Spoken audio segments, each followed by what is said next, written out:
Why don't we talk first about where you've been and what you've been doing with your time so far this year, because we haven't had any John Lennon records. And, well, if we go back to last October, I started making an Oldies but Moldies album with Phil Spector. And then sort of 3/4 of the way through it, Phil had a car accident, and so that was shelved. And you've worked with Phil Spector before. Yeah, he worked with me on Imagine album, on, there's no real name for it, John Lennon Plastic Ono Band. I call it the Mother album, which is the first single album I did. And a few singles, Instant Karma and whatever else I made at that period. So I'd worked together with him a few times, but I always co-produced with him. But this was an Oldies but Moldies, and I wanted to be a teenager. So I just said, you know, let's go back as if I've never been in the studio, and you do everything, and I'll just sing. It was your idea? Yeah, yeah. Phil, I think he would probably have preferred to do a new album, but I wanted to go in and not think about lyrics, you know, not be deep and look at the universe or look inside myself. I just wanted to sing, because that's what I started out to be, as a singer. So I thought, I'll just sing rock and roll, that sort of. And that's how that started. And then that was shelved, and I was waiting around for him to get better. And I was just hanging around at with Ringo and Harry Nilsson, and we were just hanging around. It became like, you know, the teenage gang, only we were all 30, right? So one day, as Harry and I sat there,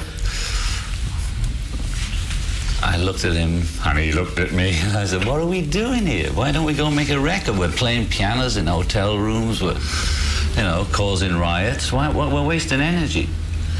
And he was getting ready to go and make an album somewhere. I said, look, you know, I'm doing nothing. Why don't I produce you? Let's go in and make a record. So he says, all right, all right. So I went in, and we made the record, and we made it with Ringo and the usual people we make it with, you know, Jim Keltner, Klaus Forman, the usual musicians that we all use, Ringo and I use. Finished that, and then I was still waiting for Phil. And I didn't feel, I don't like leaving things, and I don't like those tapes lying around. And, you know, when I was with the Beatles, we never left tapes in the vault.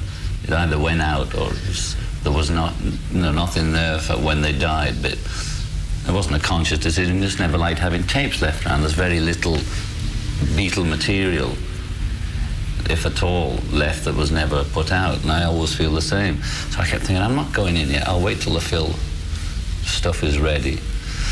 And I bided my time by doing Harry Nilsson, and then I thought, oh, I'm fed up of waiting. I'll go in and start my own stuff. I had the songs. I'd had some of them since last year. I thought, I'll go in. I'll go in now anyway and just see. I'll forget about the oldies. I'll pretend it doesn't exist. Almost the day I booked the studio, I get a call from Al Curry, Capitol Records, saying, I got the tapes.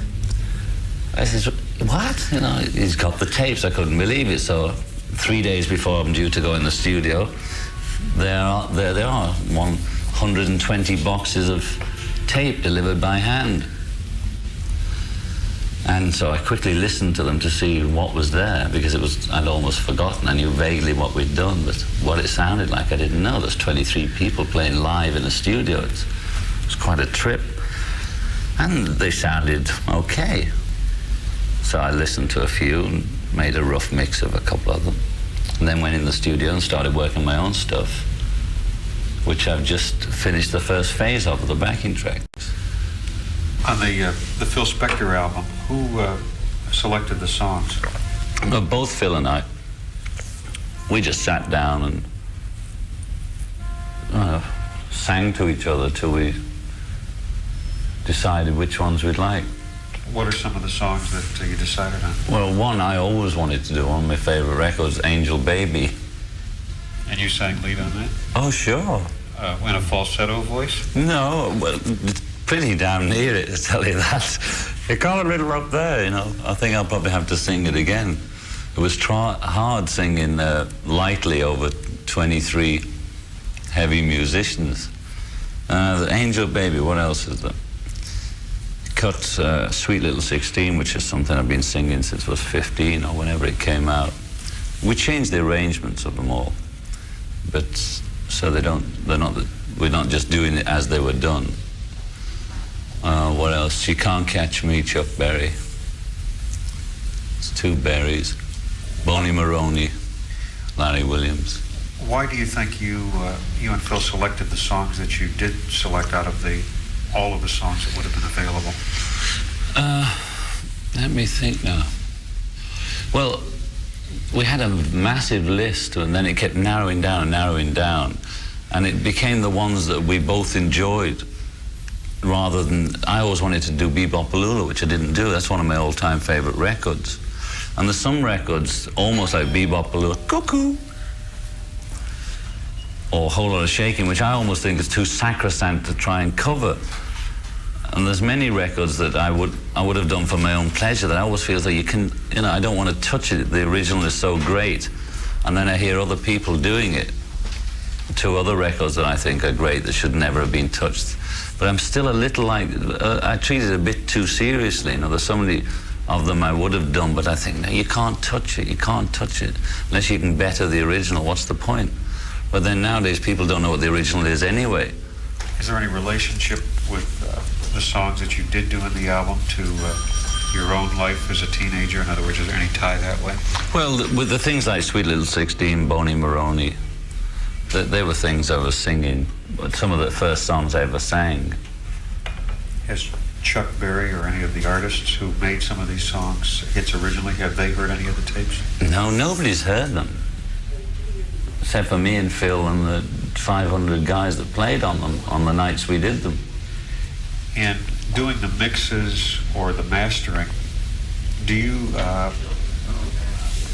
what gets the prime consideration? Do you mix it for radio play, for the home listener? In other words, what's paramount in your mind when you're doing the mixing? I try and do both. I try and just mix it so that it sounds the best at maximum volume and at, with your stereo, with somebody that's got a good set. And also, I immediately listen to it on a sort of mono, small... I've actually mixed stuff on a radio or on a radio speaker, so I check it both ways as I'm doing it to see the bass drums there, the vocal, and all the licks that you want. Because sometimes you can mix it very loud and it ain't nothing there when you put it down. But usually if you mix it quietly, it's still there when you put it up. But only to a certain degree. You can't put it to that full studio volume. It gets distorted. So it's just a matter of getting somewhere in between there. You mentioned that something about there was very little Beatle material lying around. Am I to understand that there are some old Beatle things that have never been released somewhere? The only things I know that exist are a crazy tune that George, me, and Yoko cut called What's the New Mary Jane, which is bananas. It was a fun track, you'd call it. And there's one crummy 12-bar instrumental. We did a lot of crummy 12 bars in between takes, and only one was ever put on tape, and it's really crummy. And apart from outtakes, which I believe there's a pirate version, we ought to get onto that, going round of hundreds of outtakes, God knows where they come from. There is no unreleased material, no. One other. Hey, this is news. I always remember this, everybody else forgets it. There's a Beatle version of How Do You Do It? How Do You Do? That Jerry and the Pacemakers finally put out. When we first got in the studio, they tried to give us other people's songs. They didn't like ours. And it forced us to do a version of How Do You Do What You Do to Me? It's me and Paul. How do you do what you do to me? I wish I knew, like that. Oh, wow. And that's around, man, and it's a straight and it's a record, Oh, that's wild. I want to look at it. And Jerry did it, and we wouldn't let him put it out, We said we shouldn't have no contract and all the tantrums bit, then put that crap out, because it was rubbish, we thought it was rubbish compared with Love Me Do, you see. We thought ours had more meaning. How did your record of How Do You Do compare to what Jerry and the Pacemakers did? Well, I think Brian gave Jerry our version, and Jerry virtually did our version, but he missed out. We did a few Buddy Holly touches in the middle. We threw in a few extra lines or something, which Jerry didn't do. Your records sell worldwide. Do you make records for any one particular country or market as opposed to another? No, I think I really think in terms of America or America and England. I'm well aware of Japan, which is a big market, although I can't be sitting in the studio thinking about America, England and Japan. Afterwards I might think about it, or if I open Cashbox or something and see worldwide, I become aware of it. When I'm making it, I'm only aware of the music, and if I hear a lick that sounds commercial, I think, oh, that sounds like a single, or that's commercial, but I'm really down in the music. And then, some friends or people will say, which is the single? I said, don't ask me. I'm right in the middle of it. I have a vague idea which might be, but I really say, wait, can I just finish it? And then I'll tell you, because I'm too close to it to see it. The other album, do you feel that that represents a commercial effort? Well, I don't ever go in, unless I deliberately go in to do something, quotes, avant-garde, to go in to do a non-commercial record, because that's the business I'm in. Even if I sort of stomp on a few toes occasionally by what I say on the record, I'm not consciously saying this, I'm going to make a non-commercial record. I'm really trying to say whatever I'm trying to say, rightly or wrongly, to whoever's going to listen. And I don't know who the audience is. I don't know if they're 16 or 33 like me. I can't picture them. I know somebody out there is going to listen, I hope, to what I'm trying to say. And I can't decide who they are. I'll take advice, from an Al or somebody who'll say, listen, you can't do that, But it's usually after the horse has bolted, I just get so involved in the actual project that I forget about everything else. And then when I come out, they say, well, you can't. People don't want bloody giraffes. Oh, they don't want blood? Oh, all right, well, that's what I was thinking at the time. I was thinking about bloody giraffes. Looking back then on John Lennon records for the last 4 years, do you feel that there are any that you would have preferred not to have released if you had that choice now? No, I would not release them, I prefer them to sell more or less than they did, like sometime in New York City, which, didn't sell much. I don't regret putting it out, because it's like regretting, I don't know, it seems wrong to regret doing something. It'd be a shame to have the songs or the record locked in a box somewhere, especially as Allen Ginsberg likes it so much. Do you do any writing for other artists? Ringo seems to be the main one at the moment, but I tend to hang on to my songs a bit too much, So lately I've been just sort of passing out a few. I give one to Harry, Ringo. I think I've given one to Johnny Winters. But they're usually things I think, well, maybe I wouldn't do it, or I didn't put it on the last album. So I've lost that affection for it. Have you done any writing with Harry, or with Sam Nielsen and Lennon? Yeah, we knocked off one song in the middle of his session. I don't think it's going to shake the world, but it's a song. You did a song on Ringo's last album, I'm the Greatest. Yeah. How did that come about? It was just a lick I had on the piano. And the first words that came were, my mama told me I'm great. I thought, Lennon quotes can't be saying that, he's in, people aren't going to take it from me. But I was always going to alter the lyrics if I ever sang the song. But it was born like that. My mama told me I was great. And then I'm the Greatest was added as the sort of the topper to that. So I thought, this is made for Ringo. Ringo can sing I'm the Greatest, and nobody's going to take offense. If I sang I'm the Greatest, there'd be a big dialogue going on. Who does he think he is? So it was almost born for Ringo, although I didn't sit down to write it for him. I finished it off for him, with him in mind, and put the middle eight in about whatever it was, Billy Shears and the crowd cheering part. Of course, you're not immune to, well, I don't mean immune, but No, I'm People not have said immune to before to anything. you, have said, who do you think you are? Oh, So, yeah. have you changed somewhat your approach then? To No, I can't change, but when I get punched, I lie down, you know, like anybody, and then I think about it, I think I've been knocked out, or I've been KO'd, or it's a technical knockout or something, and then I think, oh, well, I have to avoid that situation, but I always relate it to school, you know. I was always just on the verge of being kicked out of school, but I always just managed to come through somehow. So I rely on my own instincts to avoid actual falling off the cliff. You know, I'm a survivor more than a suicidal type.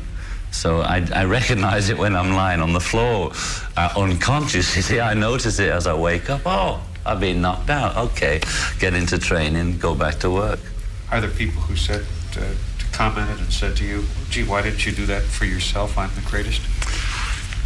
Yeah, but it's like people say, why didn't you do it? It's easy after the fact. You know, people are always saying about Apple and the Beatles business. Why didn't you? Why didn't you? You sit in there with millions of dollars floating around and try and work it out. It's so easy after the fact to say, why didn't you?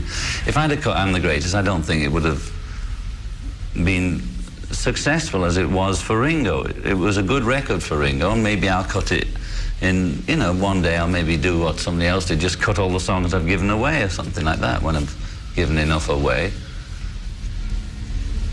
Are you writing songs for Ringo's next album? I've written one called It's All Down to Goodnight Vienna, which is sort of rocker, and it's something his sort of friend and advisor keeps saying. It's some Cockney expression, it's all down to Goodnight Vienna. You know?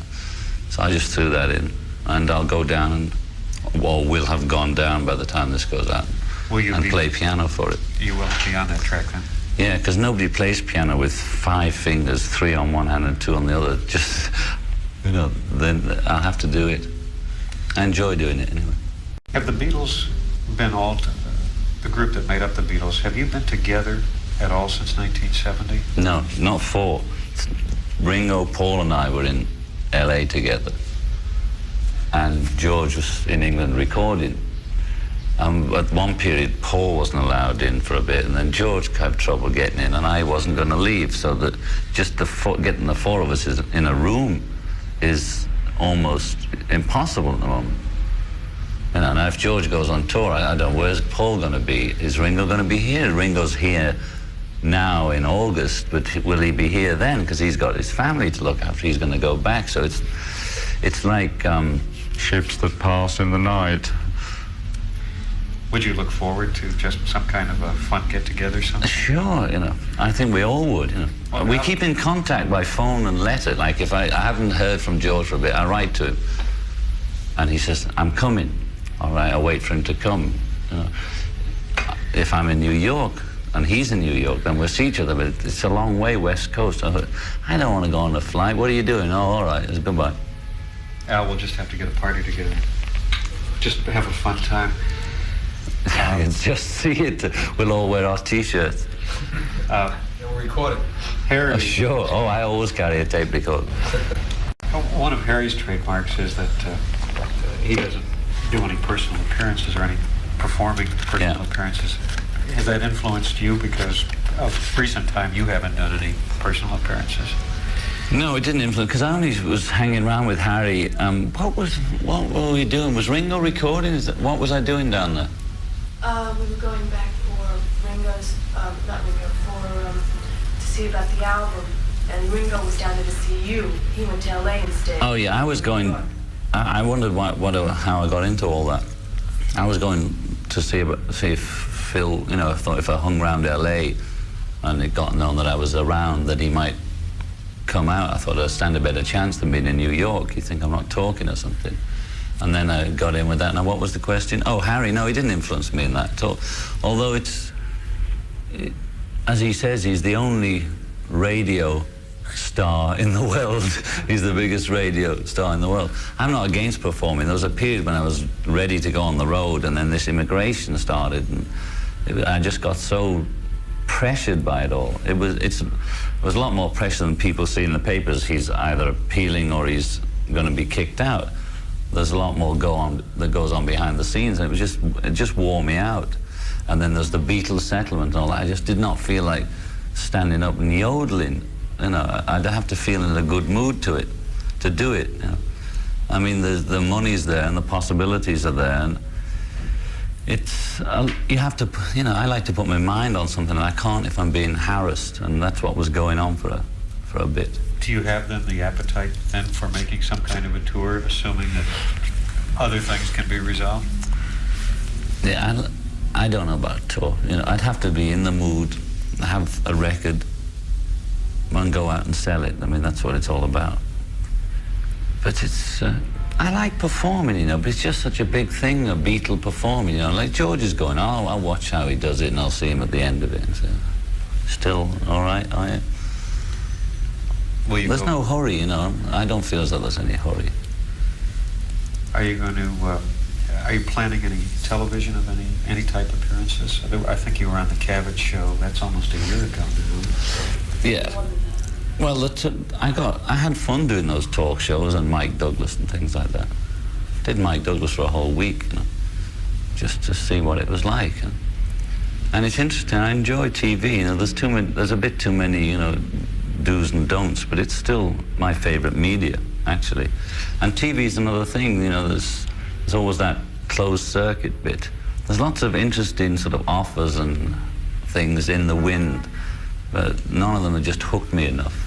Have you had offers to do a one-hour special? There's millions of offers, you know, but it's just getting the one that's really interesting, apart from just the cash, you know, just artistically. I mean, what's the point just going on just to do a show, you know, just to show myself? You know, I could just walk on Johnny Carson and sit there to show myself. I like to have some angle to it. You mean, how would I rate myself looking back at myself? In other words, do you feel in 1966 and 67 you were a good musician for those times? Or it's like looking at an old photograph and laughing at yourself? Or do you feel that, yeah, that's, I was good? I was good at what I did, you know. I was never a great, quotes, musician. You know, I mean, none of us were. There was always people that could outlick us on the instruments. But we did what we did, you know. And I'm still doing it now. The only things I know better are how to record better, maybe a few techniques and things like that. But basically, I'm what I call a primitive musician, meaning no schooling, didn't ever take the instrument that far, just took it enough to enable me to do what I wanted to do, which was express myself. So I don't know how to categorize myself. I put it as primitive, you know, like those primitive painters. That's how I look upon my songs and the music I make personally. And performance, I don't know, that's something else. It's something that happens to you when you get up. You know, I can never judge what I'm doing. I feel as I just get up there and sing, you know. I know something happens where you generate more energy, and there's something goes on between you and the audience. I don't know what it is till I'm doing it. You know, when I get up there, I recognize it. Oh, yeah, there's something that happens, but I don't know what it is until I'm up there. You have the immigration situation. Are you able to look beyond that, or is that kind of a stumbling block as far as looking at the future? Well, even with this, the last thing they said, which was August,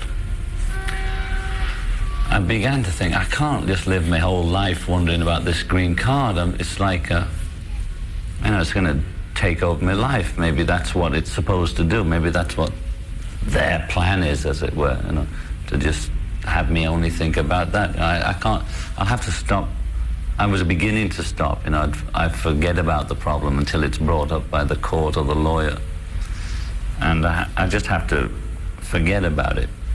I won't leave the country until they drag me out in chains, because I want to be here. I love it, and this is where I want to be. And it'll be a hard job to get rid of me. You know?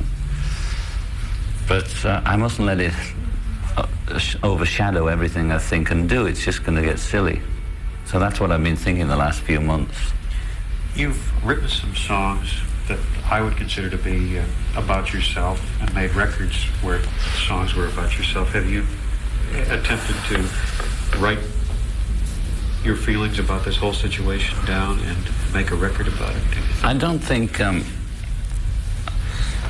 I haven't written an immigration song, as it were, because it doesn't come out that way. And maybe maybe the feeling comes out as oppression or whatever the emotion is through a song another way. But I seldom write a sort of descriptive story in that way. It's usually a feeling I write about, a personal feeling. What can cause it could be a few things, more than just the immigration. Say a few law cases would come out as one kind of expression. I wouldn't write a sort of journalistic story about, then I went down to, I've done it with the ballads of John and Yoko, but very rarely. Then I went down to the law, and he said this to me. What about? I try and make it more, I don't try and make it, but the feeling is to go for something that it's not, if it's my feeling, then my feeling about that feeling is that other people have that feeling no matter who they are. So I try and go for something more universal than literally descriptive story. What are you saying in some of the songs in the new album? Well, I'm reaching for my own feelings, whether I know it or not. Sometimes words come out on their own, and then I look at them later or after I've recorded and say, oh, that's what I was talking about. And I sometimes don't know what I'm saying myself till after it sort of, and usually what I would term the better songs happen by themselves, and then I look at them after and say, I see what I was saying or trying to say there. And what was the song that you did where you mentioned Zimmerman? It was in one of the albums. It was called God on the first album I made, yeah. Is there anything to compare with that in the new album as far as... No, I'm not liable to go through a sort of traumatic experience like primal therapy that often. And that was sort of like a therapeutic record, That was almost like having a public primal. And that doesn't happen too often. So I can't see anything being that wide open. Can you think of one or two of the songs that are in the new album that we can talk about, that you can explain some of the lyrics that let me see. we can work into this? Well, the one that the sort of group around us seem to have the most feeling is about, and maybe me too, I'm not sure yet, is Going Down on Love, which seems to be about a love affair that sort of disappears in the air, as it were, some intensity that goes away. There's also another one which I might get nailed as self-pity, but it isn't really. It was just an expression of an old cliche feeling, which is nobody loves you when you're down and out. That's what I call a pension song, meaning it'll be covered by other people. It's almost a song for other people, but I'm singing it. And offhand, I can't remember any of the others. There's about 10 of them, I know that. Oh, Scared. There's a sort of blues called Scared, which is a feeling song, I just sat down at the piano and thought, what am I feeling? Scared. So I wrote a song called Scared, which is about being, it could be for any age, but it was personally about scared. Here I am, 33, there's all that ahead of me and all that behind me. But I know I've had the feeling at 16. I've had it, we all have it practically every day. But when you put it down on paper, it'll seem to be about, I've been described, the aging pacifist. I like that one. It seems to be about this period now, but it actually, what I was saying before about it has a more universal meaning, really. The initial looking at it, scared of this period of life, but I know it's more than that. Everybody has their favorites. Even though there is more peace in the world today, I would suppose, than there was a year ago, I still always like Give Peace a Chance. I like Imagine. Do you have favorites of your own material? Yeah, I do. I like Imagine, too. I like Give Peace a Chance for what it was. I couldn't say that was the best song as a song I'd ever written, but I'm always proud of it. I think one of the highest moments was hearing all those people in Washington or wherever it was. I was in England at the time. It came on TV when the whole anti-war group was singing it. That was an emotional moment for me, because at one period maybe I tried too hard, but I suddenly thought, well, okay, I'm writing stuff to sell it and commercial records, but then I thought, I'm really we're all modern day folk singers, which I thought before. I mean, we are the folk artists of our day. And then that's when I got into the so-called political songs, which I don't think are the best songs I've ever written, because I was trying too hard. But the concept I was trying to get at was writing about what the people are saying now. And that's where I lost myself in that, by not writing about what I was thinking and saying, but trying to say, what is that gang out there thinking about? What are they trying to say? And then trying to put that on into a song. And it worked in Give Peace a Chance, but it didn't work in other songs. All the artists I know go through it. No matter whether you made a good album, a mediocre album, or a great album, you come out and there's some kind of lost feeling. So immediately I go down again, and I keep trying to catch myself. I'll go on holiday. I'll keep working. I've tried all the formulas to not go after I've finished something. And that's what happens. So when I'm working, I feel like talking. Oh, good. And then I'm busy. I think I'm too busy to talk. When I'm not working, I'm too depressed. Well, see, the nice thing is they're making single records again. You know, for a while they were making albums, and people were putting out songs out of albums. But they're going in the studios now, and they say, I want a hit. Like Neil Young went in, and he made a single record, and then he did an album. That's right. Because you can't play a hit Well, I was thinking of calling my album an unconcept album, you know, like Uncola. Are we ready? Okay. Uncola? Yeah, you know, I was, not calling it that, but saying this is an unconcept album, because I've never made a concept album. Even the Mother Come Imagine albums, they weren't concept albums. I just went in with a bunch of songs, and some of them are singles, and the rest become an album. You know, I was never interested in making a musical out of it, out of an album. An album to me is a bunch of records that you can't have. I like singles myself, you know. I don't collect albums, I collect singles. I hate having to buy an album just to get one tune. And there's nobody's albums, including my own, since I was 16, that I can stand listening to a whole album with one person. It's a bore, you know, but that's the game. And it's enjoyable to make them. But it'd be great. I wish they had EPs here like they used to in England, you know, where you just put 4 out. Are you conscious at all of time when you make a single? Yeah. When I'm in control, I am, yeah. I'm always time, even on the run-throughs, I say to the engineer, give me a time, okay, put a solo in, take a solo out, we don't need that verse. On this album, I've been editing as I go along, 16 track, you know, because, you know, there's very little music that can keep you interested, or keep me interested, you know. I like singles myself, even on an album. I like it to, I like commercials, you know. I like TV commercials, radio jingles, because I like the idea of saying it in 60 seconds. I like headlines in the newspaper, you know. I do occasionally miss the long articles you get in English newspapers, but I really like if it says it in one headline. That to me is the best way of saying it. It's simple, straight, and it's over. The message is over.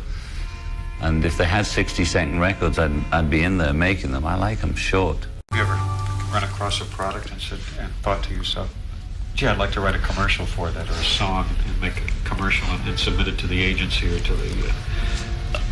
There's not a particular product, you know, but I do like commercials, you know, I must say.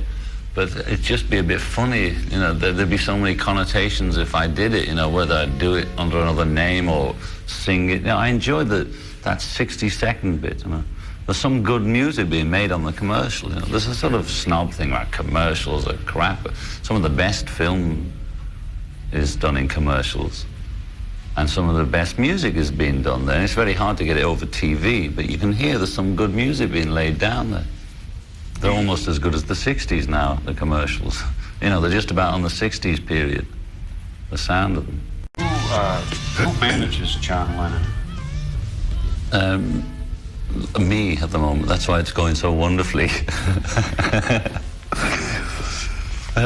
I don't really need managing so much because, I'm almost self-generating. I need, maybe advising is more the word, And I have a sort of friend come advisor who's advising me called Hal Sider. And it's just a non-contractual relationship. Is he involved in show business? Yeah, he was working for UA. He used to work with Alan Klein, but he left before I did. And he's just, I mean, the only time you really need an advisor is when you're going to do something like a tour, or if it's records, well, you go to the company if they're ticking, and if you're going to sign a contract. That's usually where artists slip up, is that somebody waves a few dollars in front of them and they sign anything. We've all been through that, I suppose, or the concept of getting so many dollars or whatever. You mentioned that earlier about things with the Beatles being settled. Has everything been settled, or are there still things to be settled? Well, I hope by the time this goes out, it will have been settled. There was an agreement made the other day, meaning that all the so-called advisors finally did what we asked them, which is settle it. And now it's just got to be formalized and, a few brackets and things like that put in. So by the time this goes out, it should be all over. How will that affect your relationship with Apple Records? I think it'd still be the same with Apple Records. It's just that we won't have all this, I don't know, it's just so complicated, I can hardly describe it. We had so many companies over the years, from way back in Epstein's days that still have interest, and there's so many it's like a big family, and the body of the Beatles died, and there's this sort of will with all these different angles to it that people are trying to sort out. It's like an estate was left and somebody died, and we're the sons that have got to try and sort it out. Nobody knows what they're doing. But I think we're finally coming through with that.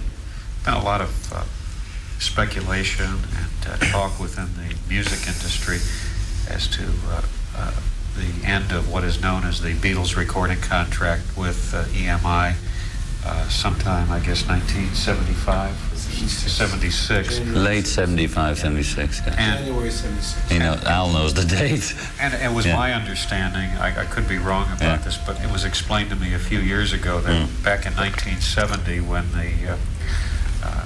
the breakup of the group as we knew it, the Beatles, occurred, that EMI, rather than to try and have a contract with a group that no longer existed and have nothing, chose through agreement to accept John Lennon, Paul McCartney, George Harrison, and Ringo Starr product as being Beatle records in order to have the fulfillment of this long-term contract that had several years to run. Is that correct, basically, or is that I don't explanation? I don't know if there was any real agreement. I really don't know. I know that they treat each individual record as a Beatle record, except for the odd one or two. But apart from that, it's just the same. I'm sure they're quite happy to keep it to the old scale too. But I don't really care about that. Just as long as they're all right and they let you choose your own covers and master the records. Just look after it and sell it. Well, do you find yourself, now that it's known within the industry that this contract has a termination date in 76, do you find that you're being the object of attention by people within the record industry? Come record for us and this is what we'll do for you. I don't. It might have intensified a little, but you can never tell. It's hard to tell why different people approach you, whether they're thinking in terms of 1976, or you know, were they approaching us with that in mind 3-4 years ago. One doesn't know. You know, I mean, if you go around where record executives are, they tend to talk to you because you're an artist or whatever anyway. So I don't know. I'm not shopping around, and if people come over and talk, I'll talk. I've not been talking deals with nobody. The biggest deal that has been made recently was a company gave Elton John. Give me a copy of the contract. $8 million reported for whatever period of time, and Neil Diamond got several million to sign with Columbia before that. It's all right. It's all right. I know all about it. Yeah. So is money a factor in your life as far as negotiating? Well, obviously it's a factor, but A, we don't know the details of Elton John's or Neil Diamond's contracts and what they have to deliver, what their relationship is, and what control they have over their own tapes. B, we don't know what their personal financial situation is and how they're going to get paid and how their taxes are, how they're going to deal with all that. And I'm not that interested in your big advance. It's meaningless. You know, it looks nice in the paper. You know, John Lennon gets 7.75 million, or 8.5. Paul McCartney gets 9. You know, what the hell is it? I'm more interested in the relationship, controlling the masters, maybe owning them after a period of time, than having a big advance. A big advance is nothing. You have to pay it back or earn it. You know?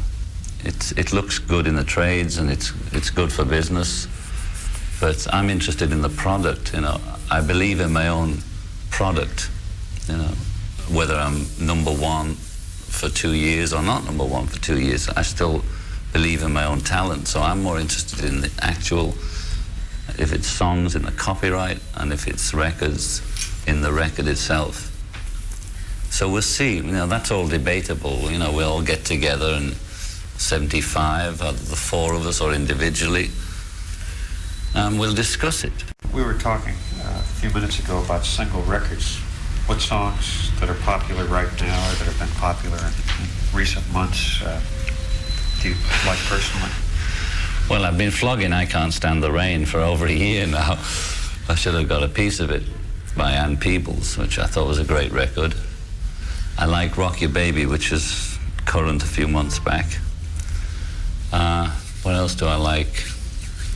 What do I like? She reminds me of what I like. Yeah. There's not much left. What was the last batch we were on? Oh, I liked Ricky Don't Lose That Number. That was a good commercial record by whoever it was, Steely Dan. I liked Locomotion. Thought that was a great record. And yeah, I like Ringo's record. That was a great record too. But now he's got a new one out. I liked You're 16, You're Beautiful and You're Mine. I picked that for the single before they picked the rest of them. Stevie Wonder. Oh, he's the greatest, yeah. I mean, well, he's a walking god, you know. We don't mention him, he's too good. You know. Oh, I like Yellow Brick Road too. I like cuts from it. I assume you're a friend of Elton John's. Yeah. What do you think of Elton's music and his position in the music world as it is today? Well, I think he deserves what he's got, which is acclaim, and he's been acclaimed here more than in his hometown, which is usual at the stage of the game he's at. I think he'll last. Whether he makes the records himself or writes them for other people, he'll always be around. And I just think he's good, you know. He's one of the best. When did you first meet Elton? I think I only first met him in 73. I know Ringo knew him a long time. I think he came out more or less just about the period I was over here. So I first heard him on record with your song. And I was very interested as soon as I heard it on the air. I heard it over here first, I think, because it just sounded like somebody, you know, something happening in England. You're, in a sense, a prisoner in this country. A prisoner of love. And you like this country. What are your feelings about England? What desire do you have to go back there for a week or 2 weeks, if you could? Or? I don't have... Ding dong, Avon calling. If I think about... It's a strange thing. I lived in London, or around London for a long time, but if I think back to England, I'm more likely to miss Scotland, where I had holidays and things like that, you know, the mountains and the lakes. But America's a nice place to be held prisoner in, and it's very big, and just the difference between New York and LA is like two different countries. And I drove across America once from New York to LA and saw deserts and things which I'd never seen in my life, which were fantastic. And there's a lot to keep me occupied here. And I sometimes miss something like Paris, you know, or just odd places like Edinburgh, Paris, even Liverpool sometimes, which I know I'd hardly ever visited when I was living in London. So one tends to think back to childhood rather than back to, I don't know, the 60s in London or something like that. Have you written anything musically about this? No, because it hasn't been an overwhelming emotion. I'm still preoccupied with being here. It's still a kick to be here. Although I've been here now 3.5 years almost permanently, or completely permanently, it still gives me a buzz. Do you go out any more in public now than you did 4 or 5 years ago, 2 years ago? Well, I can go but no, for the last 3 or 4 years, I can go to the movies and go and eat and just sign a few things, you know. There's no Beatlemania. So that's cool. I get around, you know, and people still see me. I've given up trying to change my nose. You know. The situation that occurred recently at the Troubadour in Los Angeles, do you feel that the press handled that as you would have liked it? Oh, no, are you kidding? You kidding? No, I mean, I'm fair game because I'm quotes, famous quotes, but anybody else get drunk and thrown out of a club and gets drunk and thrown out of a club and you don't hear anything more about it, you know. I mean, it doesn't, I mean, it's irritating, the holier-than-thou bit, you know. If I'd been dying in the gutter on heroin, I probably would have got a nice obituary. That's what one of my songs, Everybody Loves You When You're 6 Foot in the Ground, you know. But I've always fought against being a martyr. So I got drunk and got rowdy with a friend of mine, and I got thrown out of a club. Whoopee, it happened when I was 16. No doubt it'll happen again sometime or other. But I don't know very few people who have never been a bit rowdy in a club or a pub. So what? There's nothing I can do about it. I didn't attack anybody. That's just somebody just cashed in on it and made something out of it. Are there people you have not met in the entertainment world that you would still like to meet? Yeah. Mae West, for one. There's a couple of people. I almost made a list once of people I'd like to see. I can't remember except for Mae West. It's people like that. And James Cagney, I sort of saw him from a distance at a big event they gave for him in LA. And people like that, you know, those legends, I'd like to see them before they pass over to the other side. I think that's it. Thank you. It's a pleasure.